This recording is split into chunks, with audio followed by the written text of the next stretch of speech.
Today marks World Toilet Day. The day is observed annually on November 19 and raises awareness about the global sanitation crisis and the importance of access to clean, safe toilets. Now, the day highlights the need for improved sanitation to protect public health, promote hygiene, and contribute to environmental sustainability. With nearly 4.5 billion people worldwide lacking access to safely managed sanitation, World Toilet Day calls for urgent action to achieve universal access to sanitation by 2030. The South African government is working with private partners to try to fast-track the eradication of pit latrines in schools by early next year. Now, this is according to the Minister of Basic Education, Siviwe Gwarube, who joins us now via video link as we look at the progress by the department to eradicate pit latrines in South African schools. Minister, a very good afternoon to you, and thank you so much for your time on the show. Minister, our biggest problem, or should I say shame, as a country is that we still have pit latrine toilets in 2024. Talk to us about how the picture looks like in schools and where we are now in terms of addressing this problem across the various schools in the country. Thank you very much, Onati, and good afternoon to your viewers. You are absolutely correct that it is indeed a blemish in our democracy that there are still pit latrines in our schools and that there are still learners who are using these undignified, unsafe toilets in their schools, including their teachers. I think we lament often the issue around safety of pit toilets, but it goes beyond just about safety. It is also about dignity and the fact that, in a pit toilet, for instance, there are schools where a pit toilet will be shared amongst 80 learners.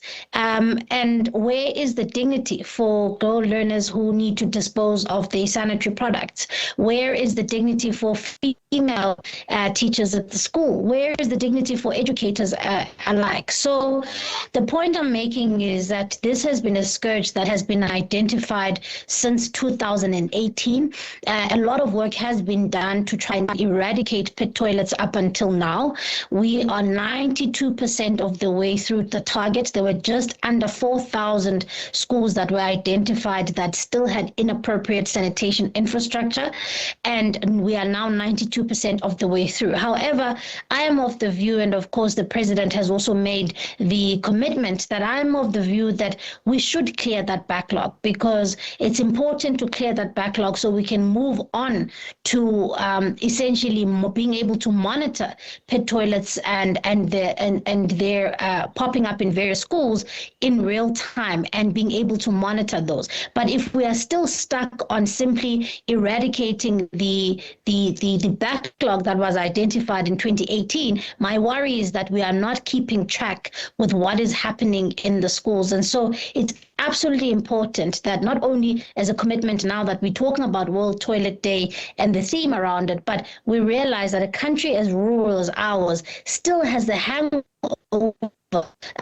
of essentially two separate education systems, one for poor South Africans and one for those who are well off.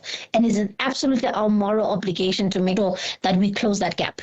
And Minister, of course, another concern is that, government keeps missing its own deadlines, particularly the Department of Basic Education. I mean, the latest education facility management system also has numbers out, and it cites over 1,700 pit toilets which remain in use despite the 2016 deadline. I know you spoke about the 2018 backlog, but that deadline was made in 2016 to eradicate pit toilets, of course, made by your predecessor, Minister Angie Motshekga. What informs then the latest deadline? We understand, of course, through reports that the latest deadline is that 31 March 2025 is the deadline where pit latrine toilets will be then eradicated. Yeah, you're absolutely right, Onati, to raise a point, because there are two things that we have to consider here. Number one is that there is the identified backlog that was identified from 2018 when the SAFE project SAFE initiative was launched. This was sanitation appropriate for education. When that fund was launched, it was aimed at ensuring that we clear the backlog. That backlog was pegged at about 3,800 schools that still needed to have their pit toilets eradicated and rebuilt. But what I'm saying to you is that we now have to move on from that backlog. It's time that, yes, there is a deadline of the 31st of March 2025, and I intend to doing everything I possibly can to meet that deadline so that we can start to move on to say, from 2018, have there been other pit toilets that have been built by communities because of perhaps a lack of maintenance of existing toilets that were in their schools? And we can't do that if we keep fixating on this deadline that we cannot keep to, if we cannot clear. So what I'm saying is that there are two sets of targets here that I'm saying to South Africans. The one is to say, I would like to clear the backlog that was not cleared by my predecessor from 2018. And the deadline there, as the president has said, is the 31st of March.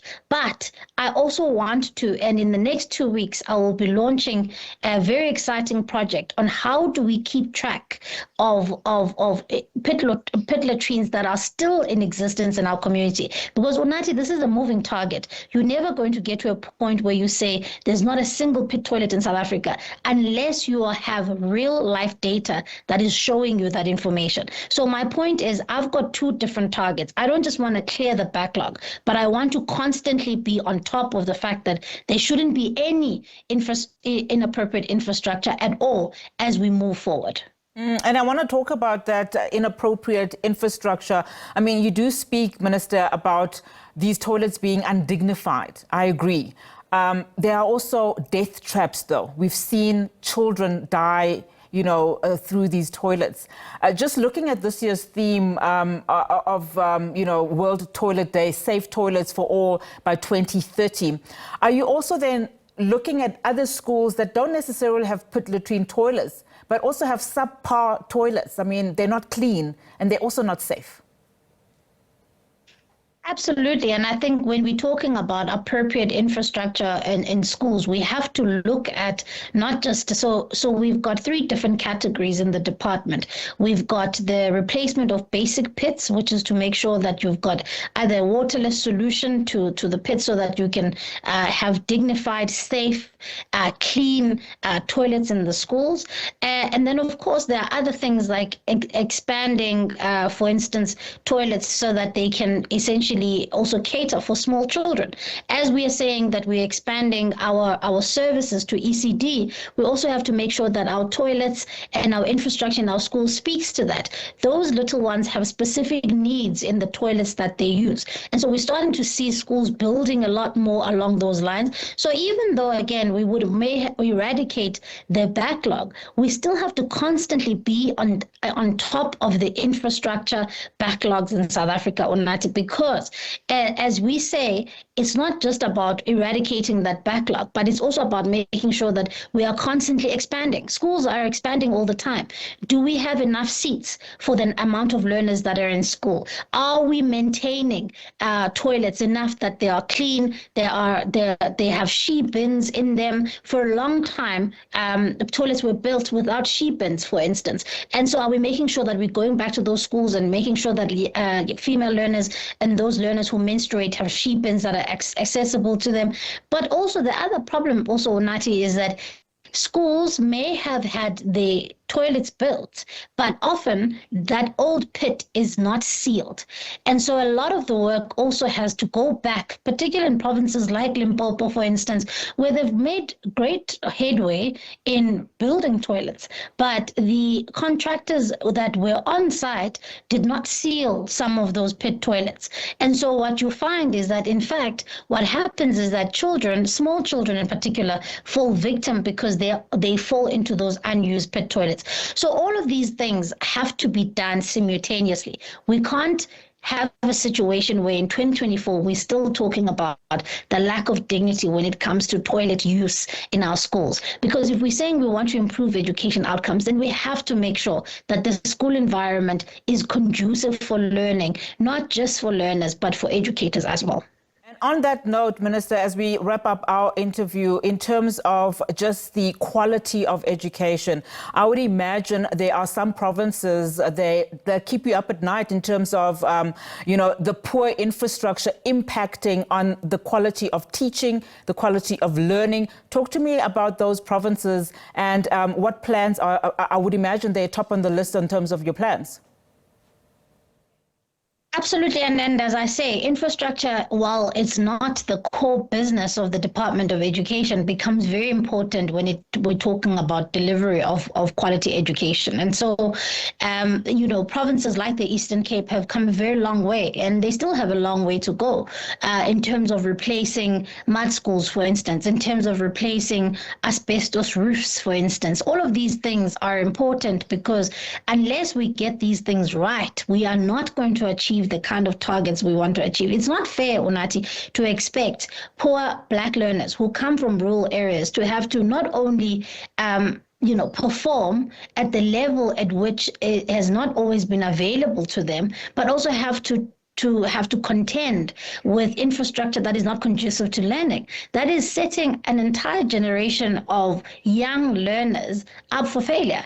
They're not only having to contend with the fact that they survive on one meal a day, they have to walk longer distances than most to get to school, but then we also have to subject them to poor toilet facilities. I'm sorry, but for me, that's simply not good enough. And so regardless of how tight the deadline, some have said, your predecessors have come and gone and they've failed on meeting the deadline. Regardless of how tight that deadline is, I would rather work towards a tight deadline and fail just before meeting it than not try at all. And so for me, I think it's a moral imperative. Absolutely. And I mean, it's you say it's not fair. It's also unconstitutional. I think it infringes on those rights of those young learners as well as the educators. But Minister, thank you so much for your time. That's where we have to leave it for today. The Minister of Basic Education, Siviwe Gwarube, joining us there about the department and the progress made in eradicating pit latrines in South African schools.